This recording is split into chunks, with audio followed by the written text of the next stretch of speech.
All right, well, we're back on a Saturday. Yeah, another Saturday. How's it going? Did you guys got good weather down there this weekend? It was like 60 here today, which was amazing. Yeah, pretty nice. Dry finally. It's been raining for like the I smoked a cigar outside. It was wonderful. It La Gloria Cubana. It was good. It was good.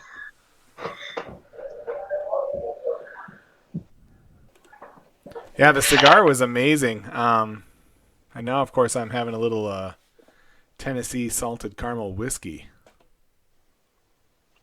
yeah, good. Sounds Yeah, it's if you need sleep, right?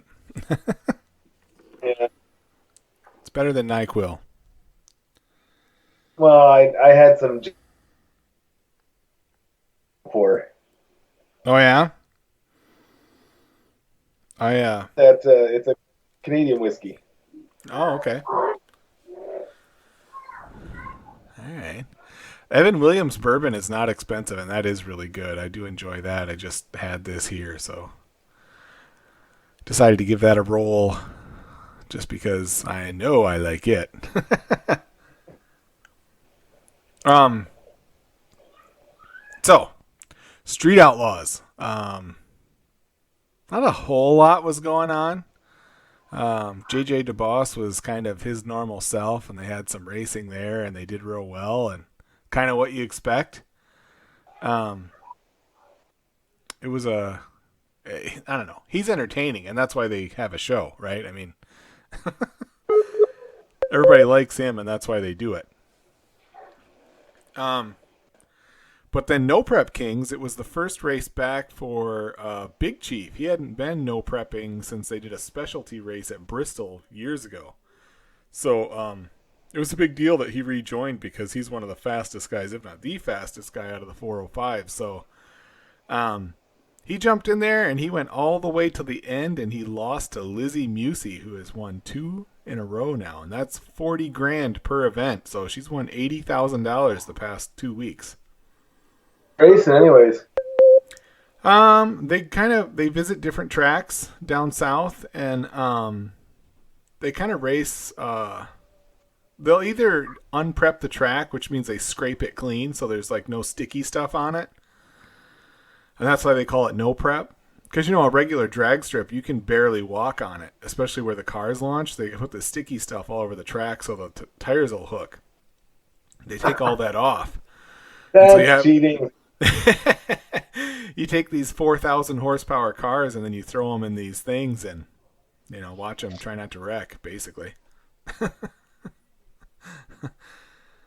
But it is cool because you get guys with a little bit less powered cars, but if they can manage the street well, they can do well. But in general, those high horsepower cars tend to the cream rises. I'll put it that way. Yeah.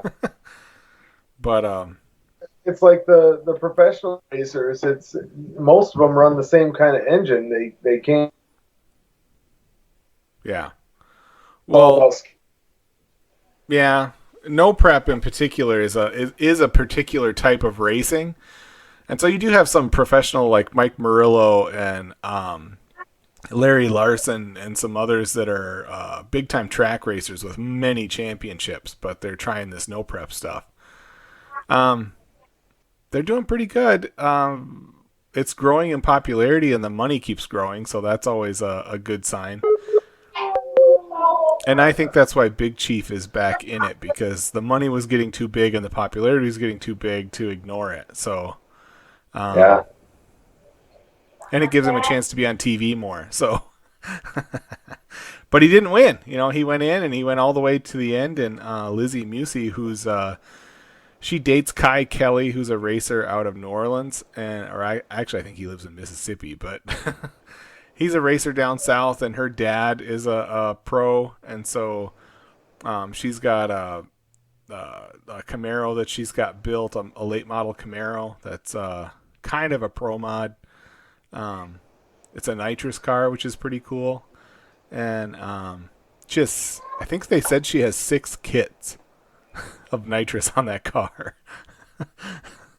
which is pretty wild. That's a lot. Yeah, that's a lot. But So what kind of late model? What late model Camaro? it looks like a 2015. That's what it looks like to me. The body does.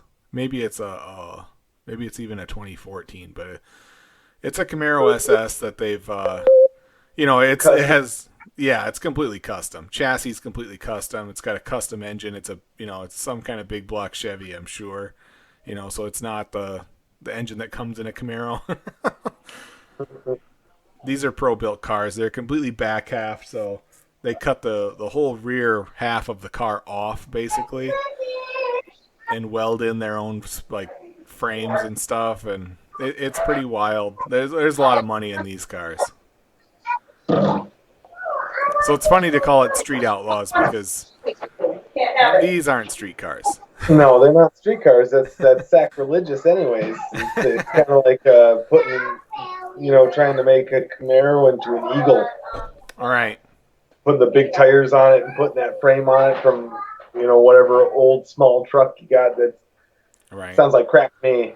And that's what all of them are. All of them are like big tire, big block cars. They're based on car bodies that you're familiar with. You're like Big Chief drives a 70 GTO. It's actually a Le Mans, but he put GTO stuff on it and built his race car with it. And some other guys have classic cars, 57 Chevys or 68 Dodge Darts and 70 Monte Carlos. So you see classic cars there, which is pretty cool. But yeah, they're all purpose-built race cars. So it is what it is. But yeah. I'd find it more interesting if it was modified all original cars that were just modified, racing against their equivalents and not guys that are going out and tearing out the rear ends of perfectly good cars and putting crap in it. Well, and they feel like they're being restrictive because they require them to be door cars. So these are the shell or the chassis or like the main body of the car is real. That's from the car. But from like the firewall forward and the rear suspension and rear setup is totally custom. Yeah. So that's how they say. Because if it's not, then it's a full pro mod, and pro mods have like a stretched front end. Like you know one when you see one because they don't look quite like a regular car. Yeah. Yeah, I don't know. I still enjoy it. That's people get real critical of these shows, but I think back 20 years when there was 5 car shows on TV and they were all on Spike TV and they were all on Saturday or Sunday morning, and if you didn't catch them, you didn't see it. Yeah, you missed it. So I'll take it all. I like all of it. I watch everything. Plus, winter's coming, and there's not a lot for me to do. It's just how it goes. But yeah, so that was Street Outlaws. Let's get to our movie. What'd you think of Two-Lane Blacktop? Two-Lane Blacktop. I wouldn't say that it was random because it followed a specific storyline. I just think, and it was fine just the way it was. It just, if it would have led somewhere, there would have been a real ending to it. Like, we won and we get your pink slip. Yeah. I know what you're saying. Or ran over by a train. I like the train ending. That was crazy. Oh, from Dirty Mary Crazy Larry. Well, okay, so that brings up a good point. Now, to me, Dirty Mary Crazy Larry is a better movie. It's basically the same movie, or in a lot of ways it's the same movie, but it's just better. A little less, Two-Lane Blacktop's a little less crazy. Yeah. It's less crazy for the over-the-top stuff, but it's also more crazy in that nobody talks, really. Yeah. And like you said, not a lot happens. Not a lot happens. No, it's... Yet randomly it'll ramp up and they'll start dropping F-bombs like crazy. Yeah. I don't... A strange film. Yeah, it was a strange film. I mean, that was definitely a full-blown 100% car movie. Oh, yeah. The way that it was shot, the fact that the stunt work and the driving and stuff in that was way better than a lot of movies from back then. You Yeah. get a lot of the fake, they're driving in front of a big screen, Right. They're on a trailer, basically. yeah, they're not Yeah. actually doing anything. But this one was cool. That was neat. I Yeah. like the way it was shot. Yeah. Well, it was filmed 2 years before American Graffiti. And so the 55 Chevy that you see in two-lane Blacktop is used by Harrison Ford in American Graffiti. Oh, that's the same one, huh? Same car. So they modified it. And so there was 3 cars bought for two-lane Blacktop, 355 Chevys. One had a 427 in it, and it was a real car.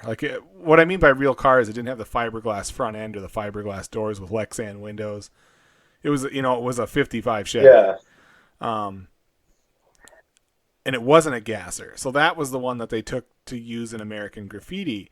The one that you see a lot in the movie where they keep flipping up the front end, that was a real 454 55 Chevy with a 4-speed Muncie rock crusher transmission. And that was the 55 Chevy for two-lane Blacktop. And so there is 3 different cars there, and they had different functions. But what they mentioned in the movie, the 454 with the tunnel ram intake and all that, that's legit. Yeah. That is what the movie car was. But they did have an extra car that had a 427 in it that ended up being used in American Graffiti as well. So, fun fact, the car in the movie, the 454 with the 4-speed, was sold in 2015 at Barrett Jackson for $160,000. Could have owned it. Man. I don't know. It's weird to me. It's weird in general, just thinking back. Like, this is James Taylor, like fresh off of Fire and Rain. Yeah.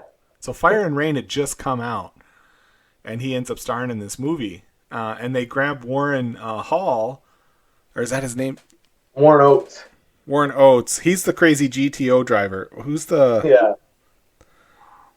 Oh, it was the Beastie Boys guy, or not Beastie Boys? The Dennis Wilson. He's the drummer from the Beach Boys. Yeah, Dennis Wilson. So Dennis Wilson is the mechanic, and you can tell they're not actors. I mean, it's quite clear right away that these are not actors. But it was that was a good way to shoot, though. I mean, if you don't have actors, but you have people that in 1971 are very recognizable, James Taylor and one of the Wilson brothers from the Beach Boys. So they're pretty recognizable guys. Well, yeah. I also feel like the cinematography wasn't as good as Dirty Mary, Crazy Larry. But having said that, that 55 Chevy and then having that 70 GTO Judge was pretty freaking sweet. Yeah. Yeah, those are 2 freaking awesome cars. Yeah, and they do show them a lot, and they get some racing in there, and there's even a 69 Charger at one point, which is pretty cool. Yep. But yeah, I mean, it's cool. They show some like street racing from back in the day, and it's pretty legit feeling. It doesn't feel put on like you said. So that's pretty cool, and I think it was the impetus behind Mike Finnegan on Roadkill building his 55 Chevy gasser. But he put a Hemi in it, which is cool. He calls it blasphemy.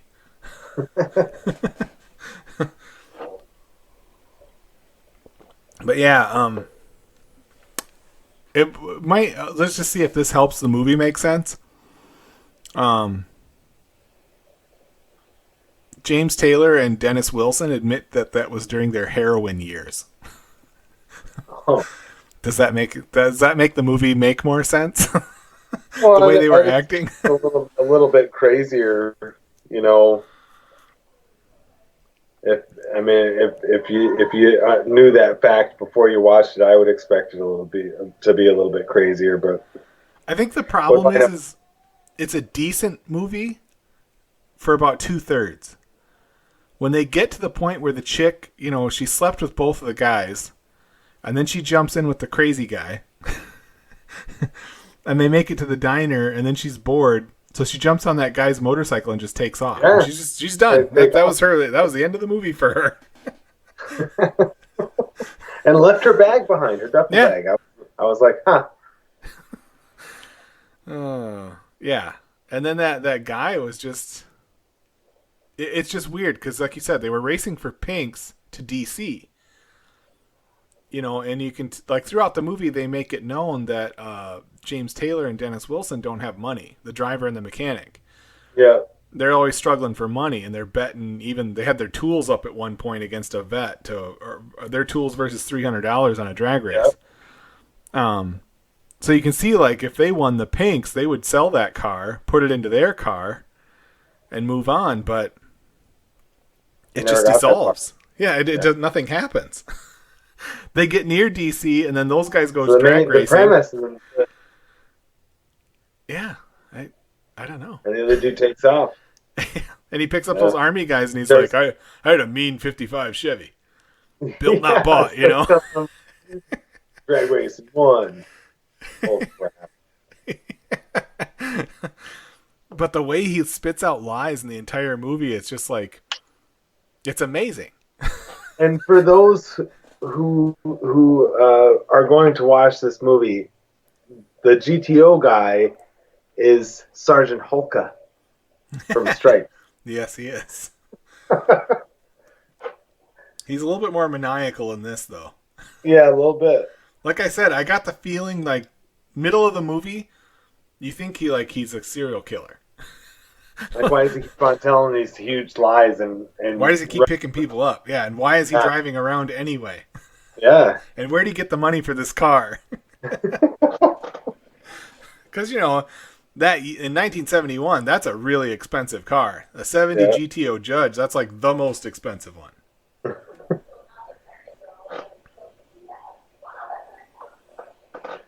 But I don't know. I still like the movie quite a bit, and I watch it. Like I said, I still watch it every winter. When I'm bored, I'll throw in Two-Lane Blacktop or one of my other ones. But it's a weird movie. It really. That's a weird one. It's a car movie, though. Yeah.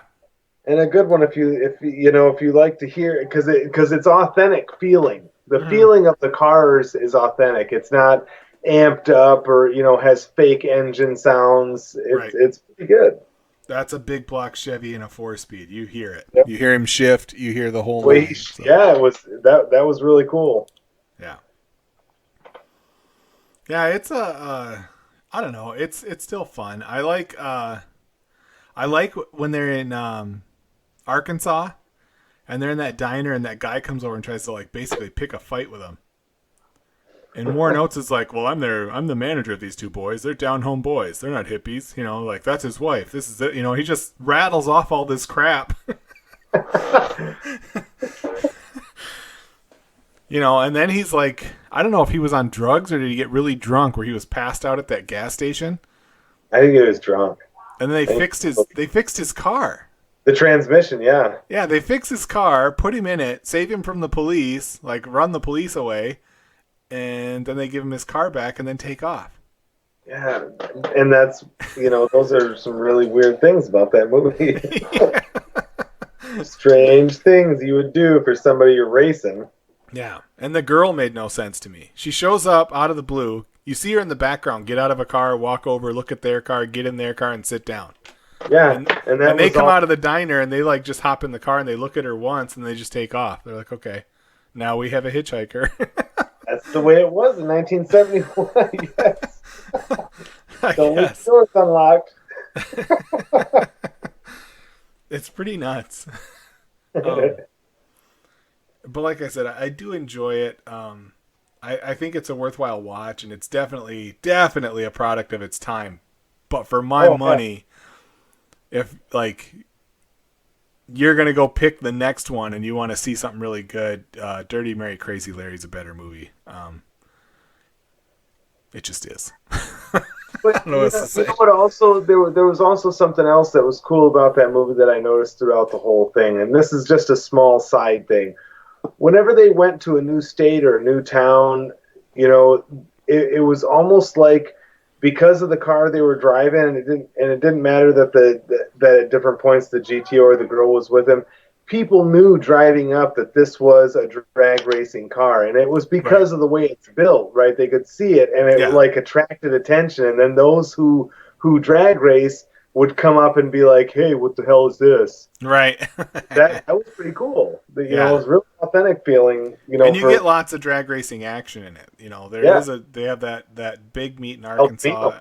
Yeah, they drag race the El Camino, they drag race the vet. So you see a lot of that in the movie. And it is good. I mean, so I'm kind of bagging on it, saying these other movies are better, but it's not because I dislike the movie. I'm just letting people know that, you know, if you're looking for American graffiti, this is not it. It's not that. Yeah. It's a little darker. It's kind of strange. Yeah. Well, Well, it's closer to Vanishing Point to me. yeah. It has Um, no. There's no coming of age. but by the way, Vanishing Point is a better movie too. But similar, very similar. Now Kowalski's no hero in that movie. Yeah. That's a very dark tone to it, and this is similar as far as that goes. In fact, throughout the movie, you're kind of waiting for something horrible to happen. Either a nasty wreck, or the girl gets killed, or the guy does turn out to be some kind of killer, or he picks up a Yeah. hitchhiker who's a killer. Like, you know what I mean? That undertone is kind of there throughout the It's movie. there. Yeah. But I don't know. It's still pretty good. I enjoy it. Obviously, I own it, and I've seen it many times now. And I was really curious though to see how you would react to it, because it's a weird movie. It's different. Yeah, it's different, you know. But most of these, you know, especially because I've seen a lot of the '70s films, specifically car and motorcycle ones that where it has to deal with that. This one was, you know, on that level. It's not that bad of a movie. It's not Yeah. something I would say that sucked or the No. acting was bad, because there wasn't a whole lot of acting going on. No. I mean, the acting is akin to like the first Conan movie with Schwarzenegger. There's not Yeah. a lot of talking. It's a Well, lot more of just mood and looks and driving and the cars. yeah. You know. They used to say that about Steve McQueen. Now, I'm not equating the acting in the movie to acting that Steve McQueen did, because Steve McQueen is an all-time great. But Steve McQueen would take wordy dialogue out of his scripts and convey what they were trying to say with a look. Yeah. And if you watch his movies, his minimalist style, it's kind of what made him. You know, he was just that cool. Didn't have to say a whole lot of words. Right. And to me, James Taylor is at his best in the movie when he's given the look. You know, he's just glaring Yeah, at people. he's got a mean look to him. He Yeah. looks like a, you know, My favorite line, I got to give a favorite line every time. My favorite line is when they convince the dude in the 32 Ford to race him, yeah. and they're like, "Oh, he's got a 427, blah blah blah," and they're talking about it, and he's Yes, like, he wants to find out how fast it is. "Right." Well, and that guy's like, "How about 50?" And he goes, "How about 3 yards, and we'll have an effing automobile race." Yeah. It's one of those times the F bomb popped out and you weren't really expecting it, but No, not really. I thought I heard it once before, and I was like, huh. yeah. Um, but you could tell he was kind of digging the role. I bet they all had a blast making this movie. Oh yeah, probably, yeah. But I do wish it had an ending. I do Yeah, wish that there was some sort of resolution between the crazy guy and them and the no, police or the road. it just kind of ends. They all Yeah. it just ends. They all do their separate thing, and you never resolve Yeah. the main part of the story. Yep. They were going to drag race and then head to Ohio for some cheap parts, and he was on his way to New York. Yep. And that's just that. And the chick took off with the dude on the motorcycle, and they didn't. They were mad at first, and then nobody cared after that. They were like, meh. Then it was over. She You wasn't that great anyways. No. Well, that's what Julie kept, because Julie come down, like, I was watching it early this morning. Julie come down, and she's like, she's really unattractive. She's like, well, why are they so interested in her? Because she's there. Yeah, I don't know. I didn't have an answer for any of it. It is a weird movie. I'm not gonna make excuses for it, but at the same time, And I think the reason that they call it culturally significant or whatever, and the fact that it's in these Criterion collections, the fact that it's in the Smithsonian, it's because they feel like it captured the feeling and the vibe of the late 60s, early 70s very well. Yeah. Which makes me think that it was really weird to be alive at that point. Unless you were hiding out in some kind of church. Right. I don't know. Seemed weird, but as a guy, as a car guy, and whoever you are, car guy, car gal, you're into cars. You do get a little envious just daydreaming about being able to do that, like being on the road in a badass car. You Yep. know, earning your living, earning your extra nights, earning your food by winning races and just street racing across the country. I think everybody who's into cars has fantasized about that at one time or another. But you'd have to have a pretty badass car in You order sure to win would. those types of races. You sure would. And they talk about this nowadays, but back in the day, in fact, if you listen to the movie, they talk about the fact that it runs like a mid-12s. Yeah. Any Mustang, Camaro, or Challenger will run mid-12s off the showroom floor. And I'm not talking about like a Hellcat or a GT500 or a Just ZL1. The regular, the GT, yeah.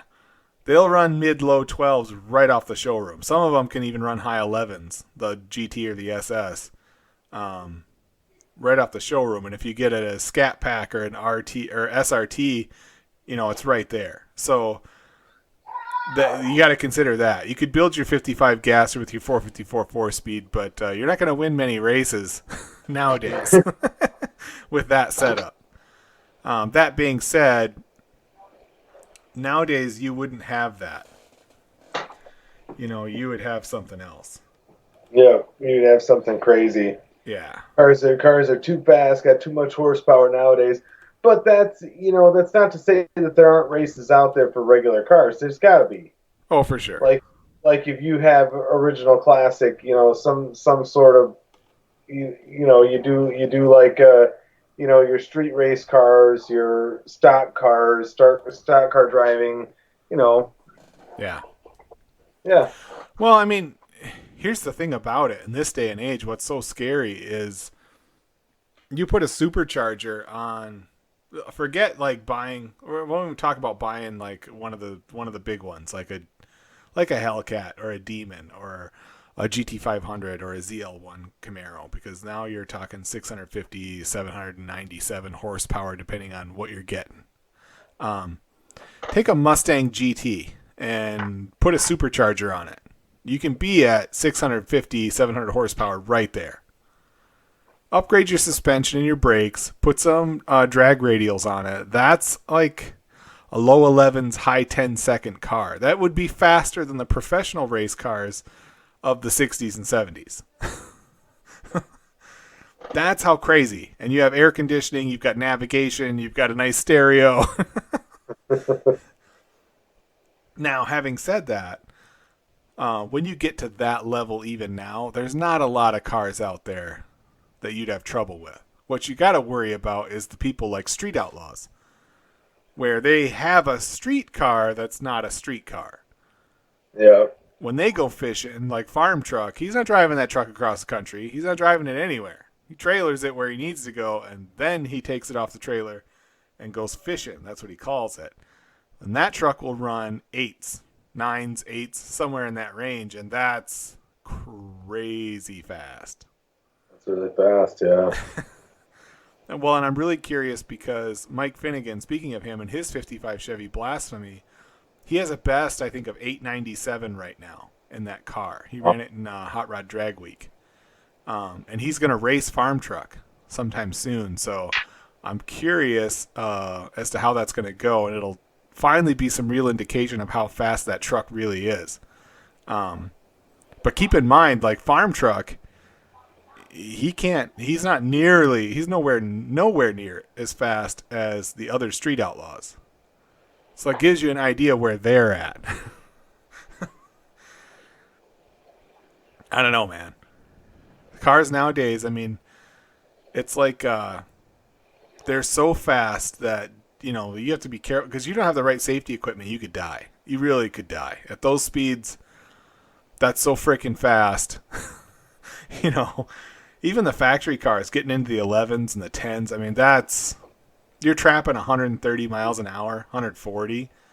I mean, no way. You hit the wall or you wreck or you slide on the street, you're dead. Oh, yeah. Unless you have a full professional certified roll cage for the speed.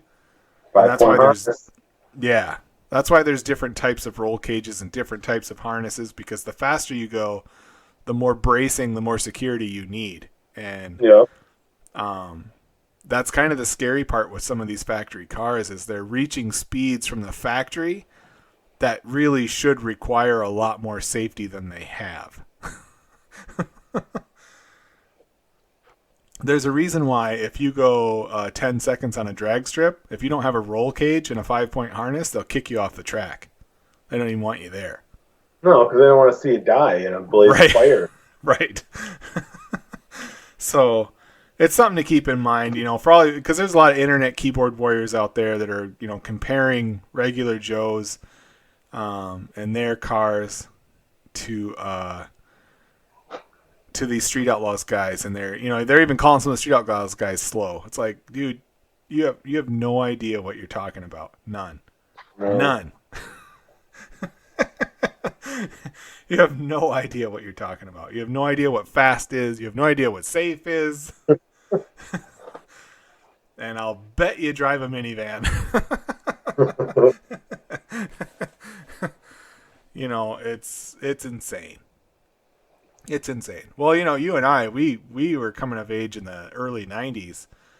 And 200 to 400 horsepower. 400 horsepower was the fastest car you could buy in the world. The Dodge Viper, the ZR1 Corvette, those were 400 horsepower. That was people thought that was insane. Yeah. Now, didn't the cars get lighter though? I mean, it's not like it was even like you said in the early 90s coming to age, but 10 years before that, cars were heavier, even the muscle cars. Not really. The Fox body Mustang was really small and pretty light. Cars nowadays are actually a lot heavier. But how are they heavier but feel less safe? Like they're not as solid. Like you're driving around a tin can. Well, I mean, to a certain degree, it feels that way because, and it's a famous saying by old hot rodders and folks will be like, oh, you got all that steel around you in them old cars. You can look at crash tests between modern cars and those cars. Even though the cars nowadays, they sometimes, especially when they get in small accidents, the way they crumple, it makes you think they're less durable. But reality is that those crumple zones are built into the car to absorb shock. And they can actually take a much higher hit or a much bigger hit and have everybody come out okay than an old car can. Unless you're driving an old car into a new car. Then there's a difference between the steel and the fiberglass. Yeah, it's pretty wild. Old cars, they're just cool. I obviously I have a 72 Chevelle. Cutlass, same thing as a 72 Chevelle basically, but not. It's different. I got a 72 Cutlass, and so I'm rolling with the old school stuff. But I've had some newer cars, and sometimes I miss the reliability, Yeah. the ease of use of a newer one. But that old iron is just cool. It just is. It is. But you heard him say in the movie, Warren Oates says, he's talking about his 455 Ram Air 4, which was like the top of the line engine for that car, making 390 horsepower and running 13.7 seconds in the quarter mile. I mean, the turbo 4-cylinder Mustangs are faster than that nowadays. Wow. Yeah. 4-cylinder Mustangs. Yeah, the new Turbo 4 Mustangs, Camaros, even the V6 Challengers, they're right there. Right there. Well, Mid 13s. this is something that probably a lot of people wouldn't agree with. I have a specific opinion about cars made past 1992. Yeah. No matter whether they're Camaros or Corvettes or whatever the hell. It went from muscle cars to sports cars exclusively. I wouldn't call any cars after 92, once they hit 95, 96, they're more like sports cars. Well, It's like everybody's competing to be the quickest sports car. It's not like muscle cars anymore. The feeling changed. Even Cody, I took Cody for a ride when I bought that 97 Camaro with T-tops and stuff. And he said, Uncle Bill, he goes, the biggest difference between this and your old Camaros is this doesn't feel like a muscle car anymore.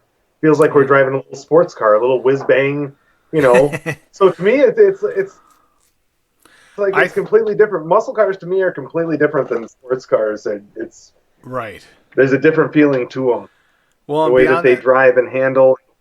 My personal belief is that right now Dodge is the only one that still makes a muscle car. Pretty close. I think the Challenger is basically purpose built to be a bruiser on the streets. It's not a track car. It's not a, it's a big, comfortable, powerful car. And that's the spirit. And the reason why some people would say the Mustang and the Camaro were not muscle cars back in the day is because they were smaller, lighter, and they were used in drag racing, but also in road course racing. Yeah. Whereas the little bit bigger cars, the Chevelles, the Fairlanes, the Torinos, the saddle or the Roadrunners and the Chargers were your typical stoplight drag cars, because they had the big blocks and all that. Of course Ford added that in '67 to the Mustang. And you can get a Camaro with a big block Chevy, so it wasn't just as simple as all that, but there are a lot of purists out there that feel that way, that the Mustang, the Camaro, the Challenger, the Barracuda, those were pony cars, and the true muscle cars were the little bit bigger ones. Yeah. I don't know if I agree with that. Well, then how far do you go? Yeah, because the Malibu, there's tons of big cars that, were and in the 80s, they believed if you didn't have a Roadrunner, if you had a Plymouth Satellite, which was the base trim model, basically, yeah, you didn't have a muscle car. You had to have a Roadrunner to have a muscle car. You couldn't have a Malibu. You had to have a Chevelle. If you didn't have the Chevelle, you didn't have a muscle car. That's how they felt. What about the Monte Carlo or the El Camino? I mean, because there's so much. To me, muscle cars were from an era, not a specific kind of car. Right. And then it changed. It changed body styles, the way that you make them, the materials that you use. Right. Then it changed. Well, and it's fun to wax, philosophic about,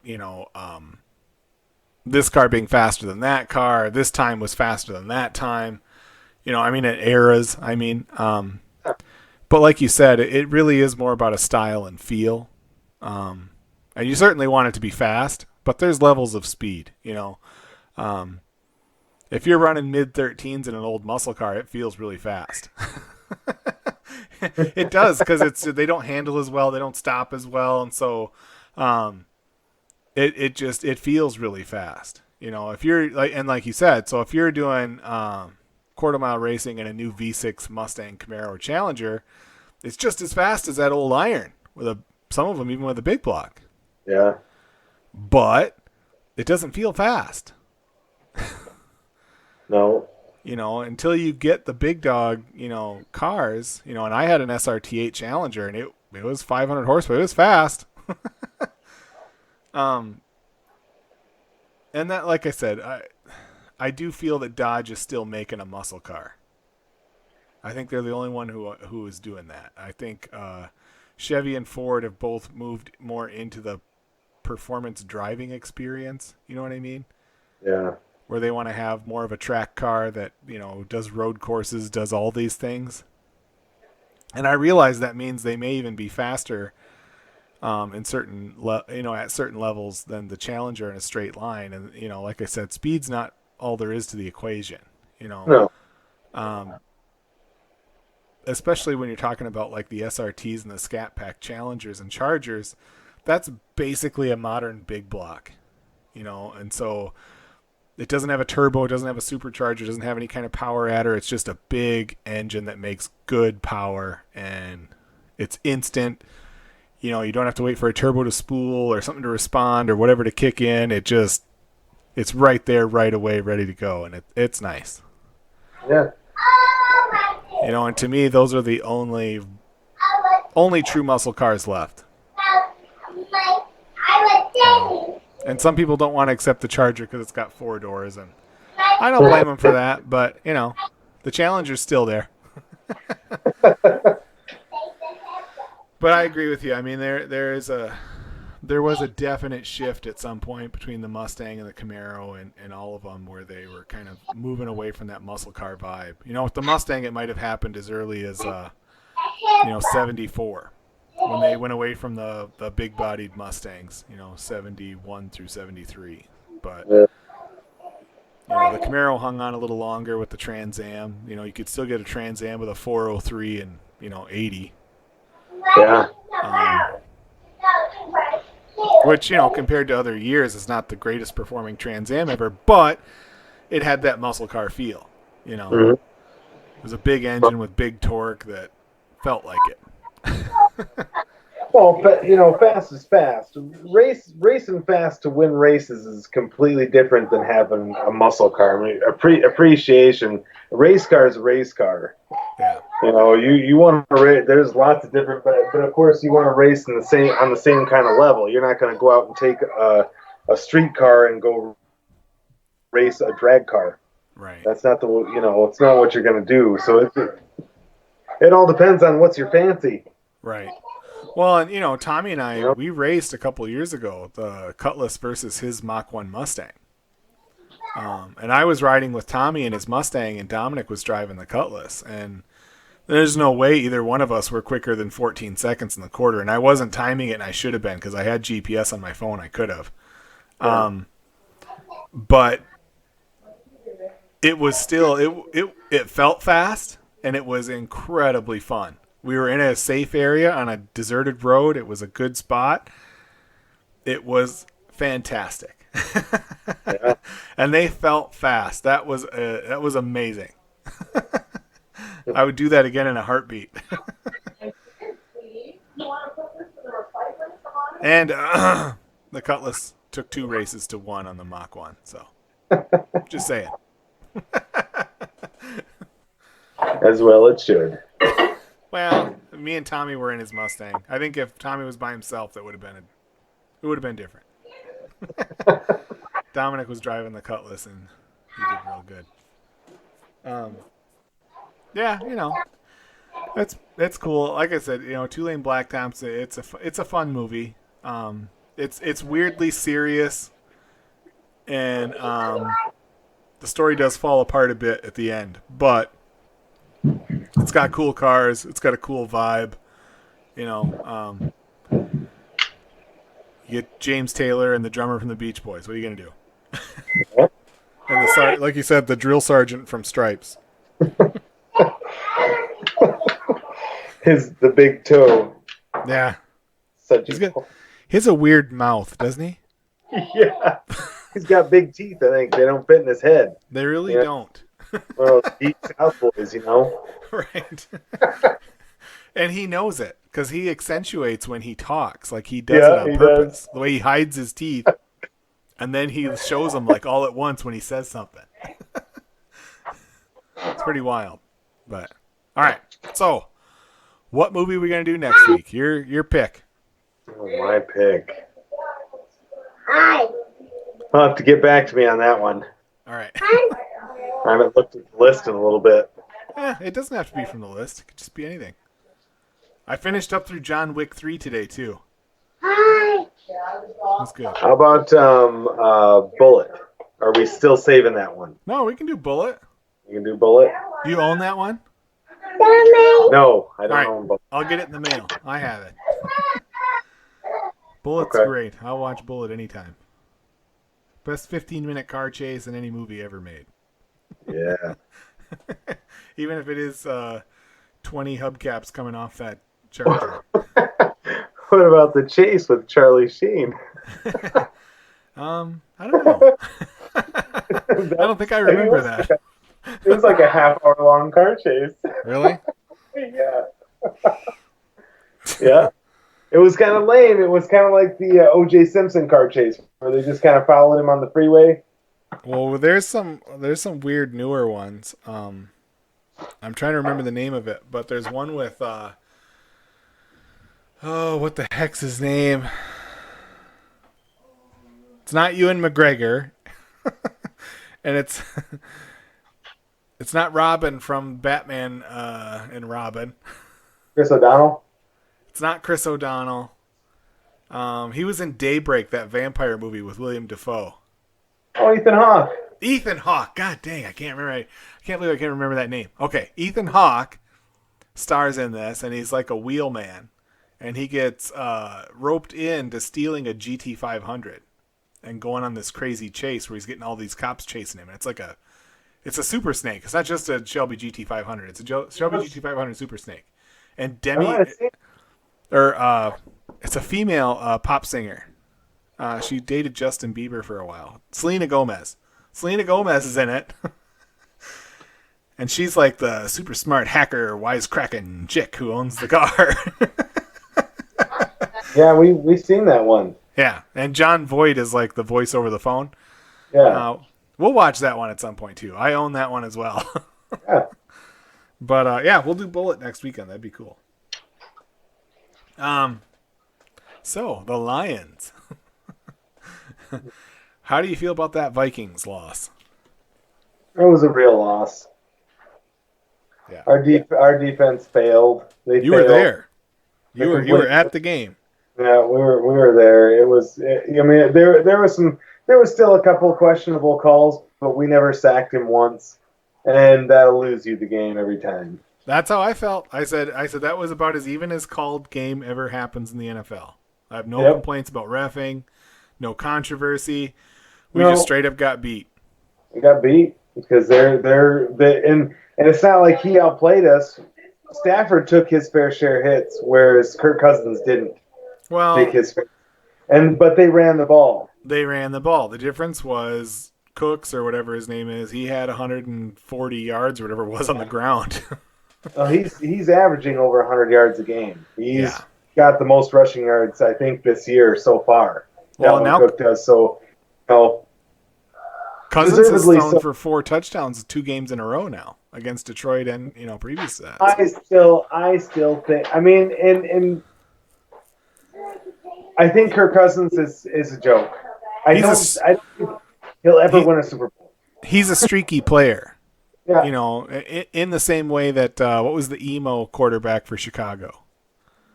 Oh, the one with diabetes. He's so melancholy all the time. He's like Dripple or Droopy or Dripple, either one. Oh, what the hell? Can't think of his name, but I can't think of his name either. That tells you how great he was. But he's that kind of guy too. He was really he was a solid quarterback, but he'd get hot and he'd play amazing. But when he cooled off, there's just nothing you could do. He's gonna throw picks. He's gonna throw it in the dirt. He's just nothing's gonna happen. But he had a big arm. See, I don't think Kirk Cousins has got a big arm. I think he's more like Mark Sanchez 2.0. That's about as good as Kirk Cousins ever going to be. He's never going to be better than Butt Fumble guy. How do you like Teddy Bridgewater getting benched this weekend because Drew Brees is ready to play again? Oh, it's fair. It is.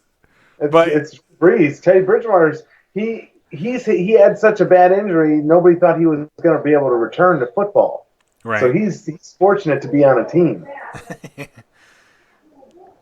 Yeah.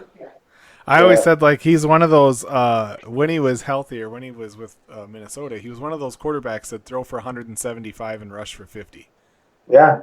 You're going to get about 225, 250 yards of offense from him every game. And a few touchdowns maybe. Maybe. Doesn't really turn the ball over a whole lot, but I mean, No. And Bridgewater might be better as playing behind Breeze, and that he's still pretty young. He's a fairly young guy. He might come in for somebody. Yeah. How do you like the Quandre Diggs trade? I don't know. I think Traded him in a 7th-round pick for a 5th-round pick next year. This just doesn't make any sense.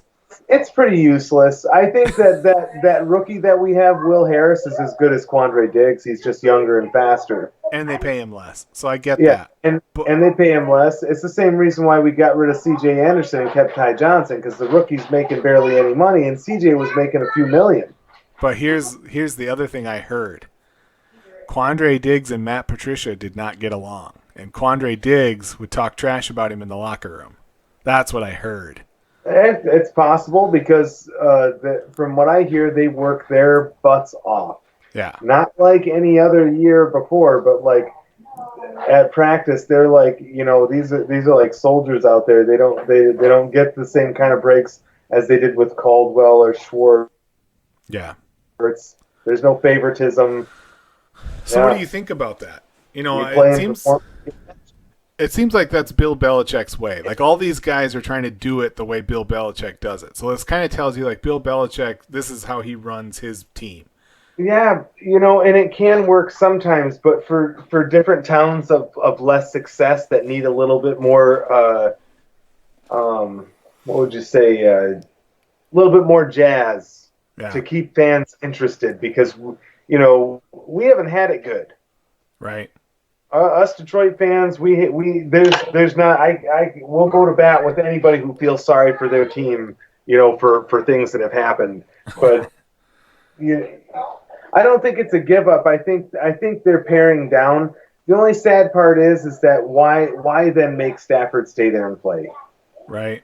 If you're doing this jumble jack crap and you're not planning on winning a Super Bowl, then let him go. Yeah. He can go play for San Diego next year or the Patriots. And you seen one. You seen what his wife said today? So she was on Instagram answering fan questions, and they asked her if Stafford if he had the opportunity, would he like to go play for a ring somewhere else? And her answer was the same answer he always gives, is that his dream is to bring a ring to Detroit. And if they get rid of him, they're going to have to force him out because he never wants to leave. That's admirable. It's good for Detroit, but I don't know necessarily if it's good for Matthew Stafford. I listen to these different sports radio guys all the time, and all of them will throw in there every once in a while that Stafford is an elite quarterback. Yeah, he is. Nobody ever talks about how many times he gets hit compared to everybody else. Right. Why that happens to Stafford and not to other quarterbacks that are on just as bad as teams, I don't know. Here's what cracks me up.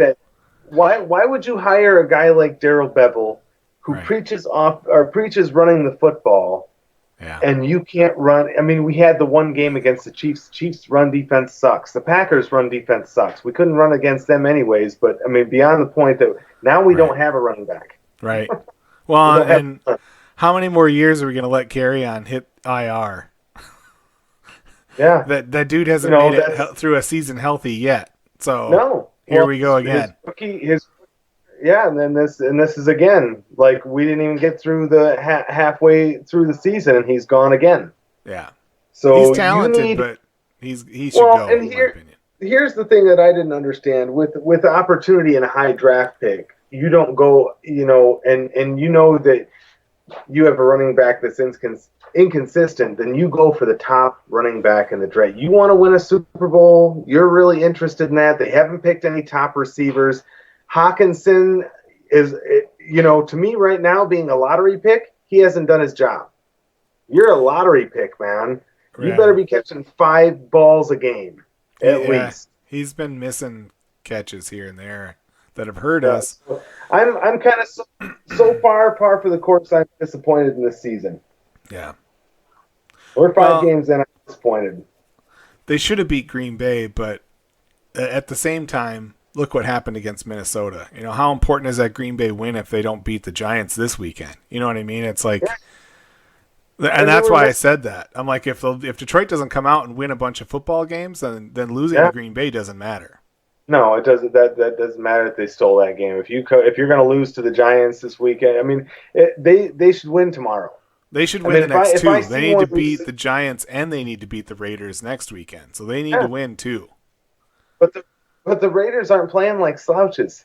No, they're a decent team. But if the Lions are as good as they looked versus the Chiefs and the Packers, if they're that team, then they need to win these next two. They should win these next two. But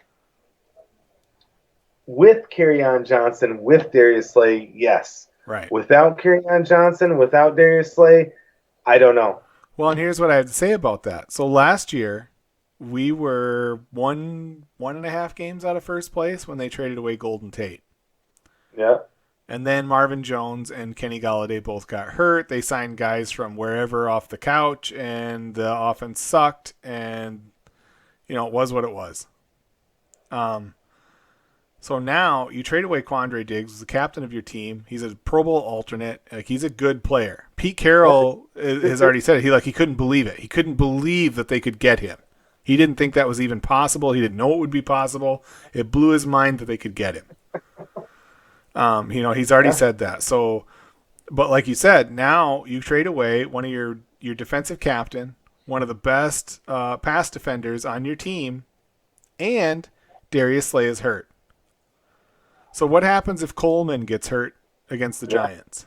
Or Rashad Melvin continues to be so inconsistent. Yeah. He gives up some big he makes some plays, but I can see why you would let him go so easily. Yeah. Or Walker. Yeah. You get one other guy go down, and it's the same freaking situation we had last year with trading away Golden Tate. Yeah. You didn't have enough talent in plays. You had too many injuries, and now you traded away one of the best talents you had on your team, and you had nothing to back it up. You have some injuries, you have some bad luck, or just typical NFL luck. and I thought it was different this year because they picked up C.J. Anderson. Now, the year before they had LeGarrette Blount, and it turned out that he could still run the ball in at the goal line and stuff, but unless he had blockers out in front, he wasn't going anywhere. Right. Now, C.J. Anderson, on the other hand, we saw him he played in the first regular season game. We saw him rip off some pretty decent runs in that first game. I think he had like 50 yards rushing. Yeah. On half the carries. But we let him go in favor of this rookie guy, and now Kerryon's gone. So, I really, if Matt Patricia doesn't start making the right kind of moves for Detroit to win now, he's axed. Well, it's Bob Quinn, actually. It's not Matt Patricia. Quinn's the one making all these personnel moves. Well, Dad doesn't think that Matt Patricia seems like a real head coach. And I'm like, well, why, Dad? I don't know about that. I don't know about that. I will say that it's weird to me in free agency that you went and you got, like, you traded away one of your best defensive players and you got a 5th-round draft pick for next year. Which to me, you traded away a Pro Bowl alternate for a guy who might make the practice squad next year. That's what you did. And on defense, you're lacking a pass rush. So in all these cuts and all this nonsense going on, why don't you cut Mike Daniels? And if you're going to trade Quandre Diggs, go find yourself a pass rusher. Yeah, or a running back. You don't have to get the best pass rusher in the league, but you got to get somebody, Yeah. Because you do have Dame, you do have Snacks, you do have Trey Flowers. It's not hopeless, but you need more. But they're not. Now, Snacks Harrison, I don't expect him to get a whole bunch of sacks, and he has one this year already. Yeah. Well, he's not a sack guy. Trey Flowers hasn't done crap. No. And I understand that he was injured a little bit in the preseason, whatever. I don't care. Deshaun Hand's not in there. If you can't go in there and do your freaking job, then what was the point in spending all that big money on you? For nothing? Right. Bro, you haven't done jack crap. You haven't changed any games. No. So but he's more of a product of a good line. And so to me, Trey Flowers matters when you have Harrison and say Mike Daniels is healthy and Deshaun Hand is healthy. Then he matters because you have a good line. Yeah. And he's going to get sacks then just from the overall pressure coming forward. But now you have half that line is hurt. Your backups aren't as good. Kennard's probably the best one, and he's more of a linebacker. Yeah. It's like it's not good, and it feels like what happened last year. Yeah. Our linebackers are solid. I like Jared Davis. I don't think he makes enough plays, but he still is extremely young. I think Jelani Tavai is going to be a really good linebacker. Yeah. He is smart, and he does get to the ball, without having to be super fast. Yeah. The secondary overall is good, too. You got to have some kind of pass rush. They can't have as much time as they're getting to pass the ball against us. That's ridiculous. Without Darius Slay, if you're not creating a pass rush, you lose. Right. You got because it is those guys, Jalen Ramsey, Darius Slay, those guys take away half the field, especially in zone. You're not throwing to that side because it's creating opportunities for all the different DBs on that side of the field. But Rashawn Melvin and Coleman's made some awesome plays, but he is just a little dude. Yeah. He's not going to take on tight ends like Quandre Diggs would, and Quandre Diggs is only 5'10" or 5'11", but he could still hang with some of those. I seen him make plays on that guy for San Francisco, that Kittle, that tight end. And who was the safety we lost last year to retirement? It was Quandre Diggs. Glover Quinn. Glove. Yeah.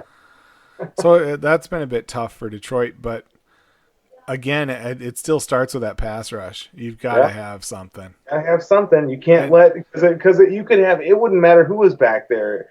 It could be the guy that we let go, the other Michigan State guy that faded out real early because without a pass rush and guys like Anthony Thalen and who's there, Stephon Diggs and Kyle Rudolph, you're gonna get beat.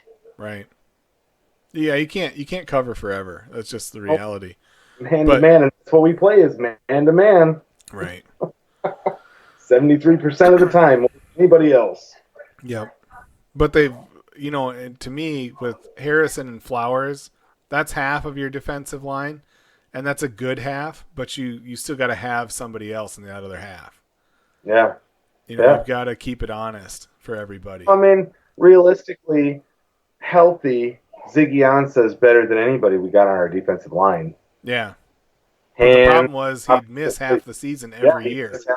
Yeah. He'd get 7 or 8 sacks, which I guess, I'd trade that for a half-healthy Ziggy Ansah than I would paying $10 million to Trey Flowers. The problem is you can't pick which half of the games. No, you can't. You could, then it would be worth it. But the fact that you never know when he's going out, that's what you couldn't trust. I would have kept him as a backup. I would have I would have re-signed him to a multi-year contract and still signed Trey Flowers. Yeah. He was just I think he was too expensive at that point. That was the reason. And now it's coming out that even the Golden Tate trade or the release of Golden Tate more happened because he wanted a lot more money than they were willing to pay him. Yeah, and he was tired. I mean, those guys like that. And Tate had won a championship. He won a championship with the Seahawks. Well, he's a top 5 receiver. I say that all the time. People look at me like I'm nuts, but I'm like, no. Go look at the stats. Look at any series of stats you want. He's one of the top 5 in most metrics. I think Galladay. I think our passing attack is really awesome, but we've had awesome passing attacks before. If you can't balance it out, you lose. Well, the Minnesota Vikings have one of the best defenses in the NFL, and our offense hung 30 points on them. Yeah. And it's another one of the things that pisses me off about people that are always ripping on Stafford. Because they're always like, oh, he has all those yards, but they're in garbage time. I said, no. No, they're not. The vast majority of the time, we were in very close games that we were trying to win. That's why he has the most fourth-quarter comebacks in NFL history. Or not of NFL history, but of any current quarterback playing in the NFL. Yeah, since he's by far. And he was playing against defenses that knew for a fact we weren't running the ball. Yep. They knew that we could run the ball. It was all gimmick. It was gimmick. He racked up those yards passing against defenses designed to stop him. Yep. The entire defense was centered around stopping him. And you can say he had Calvin Johnson, and he sure did. But Calvin Johnson also had Matt Stafford. So how about that? I'll throw that out there. Teddy Yeah, Bridgewater wasn't chucking passes to him. Stafford's still gonna he's still gonna break some records. He's the fastest quarterback to 40,000 yards. There's something to that. Oh, How if he many? You know, stays, they're already talking about it. If he stays healthy and he stays on that pace, he's a Hall of Fame quarterback. yeah, He is, and they're already talking about it. So I mean, that's a weird thing for Detroiters to hear because we haven't been terribly successful. But and I think it gets hung on him. But Stafford didn't go 0-16. That's not his team. He wasn't here for that. He came after, and we've made the playoffs with him, and we've had some of our greatest success since 1991 with him. yeah. It is what it is. I mean, yeah, the Lions do underachieve, and it's weird at times, the stupid things that happen, and sometimes it's bad calls, and sometimes it's bad play. You're talking about standout players. Where was Sue and all those two playoff games? Yeah. He kind of disappeared too. And Stafford didn't. So they're saying, well, Calvin Johnson had good numbers. Well, who was throwing him the ball? Who was throwing him the ball? Well, and we also, we know that the Lions catch a lot of bad calls, but that's and I've been saying this for I haven't seen Detroit go out and actually beat somebody bad in 3 years. Well, it's true in all of sports. When you're playing against a chronically good team, a team that always is competing, a darling, and I don't care if you want to look at the NBA, it's the same way. Their superstars can do almost anything they want on the court. They take extra steps, they carry the ball, they dribble less, they kind of dance before they shoot without they break all kinds of rules. And they're allowed to. Jordan was allowed an extra half step. He was his entire career. He was allowed to get more physical on defense than a lot of people. Call it what you will. The Packers, same thing. Aaron Rodgers, he influences the refs. He does. I don't care what anybody says. Tom Brady, same thing. If he starts complaining to the refs about getting hit high, low, this, that, the other, they tend to call it. Yeah. Those are the guys they catch the most flack for, though. Right. And when you're a lower tier team, whether it's the NBA or this, that, or the other, how did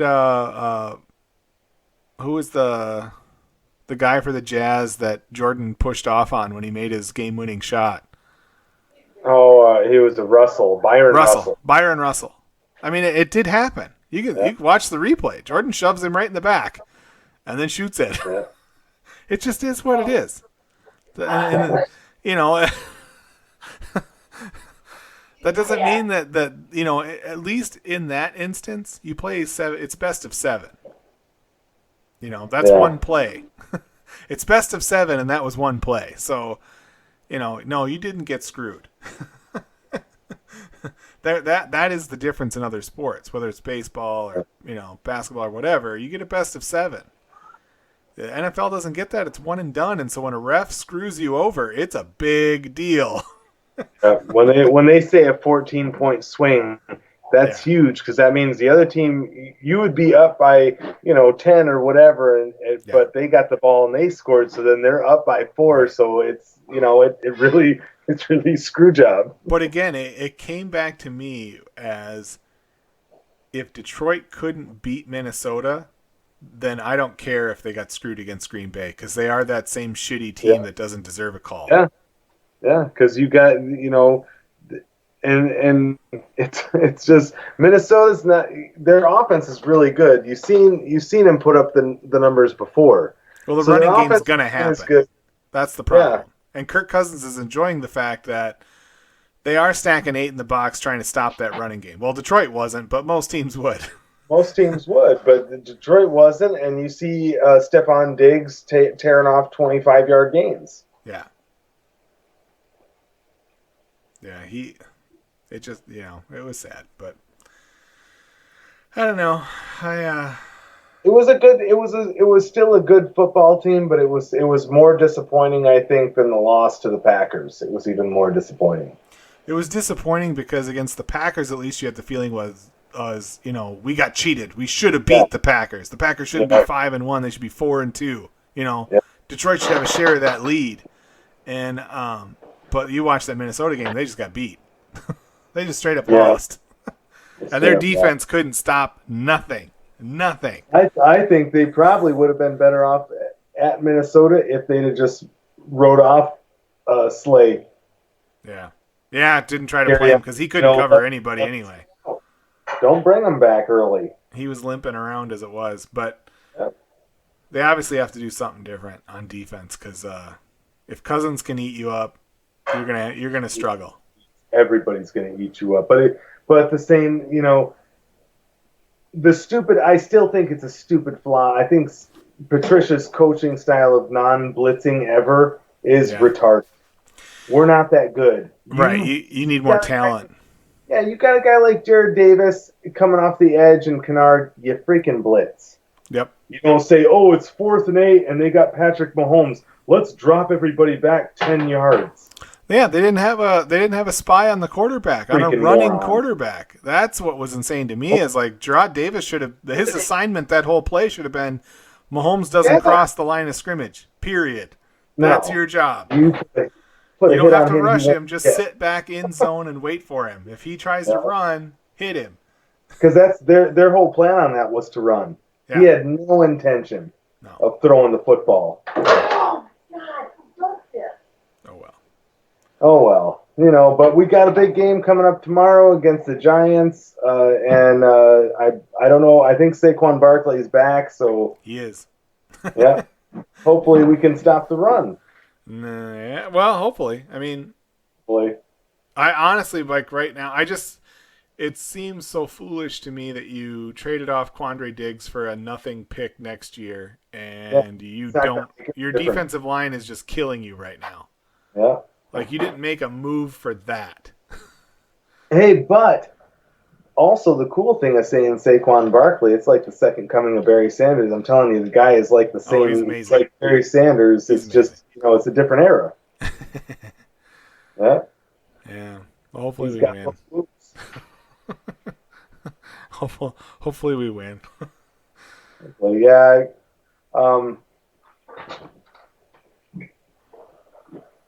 Hopefully. I don't know. We should. I mean, the Lions are picked to win. They're at home. The Giants suck. But Saquon Barkley could make a big difference for him, especially against the Lions' run defense. Yep. Sure could. Oh well. Well, that's all I got, bro. All right, man. Well, I'll be hitting the road here in a few minutes. All right. I'll get Bullet in the mail to you, and we'll review that sucker next week. Awesome. And hopefully we'll be talking about a W to get us even anyways. Well, that'd be nice. Yeah. All right, man. We'll catch you later. Talk to you later.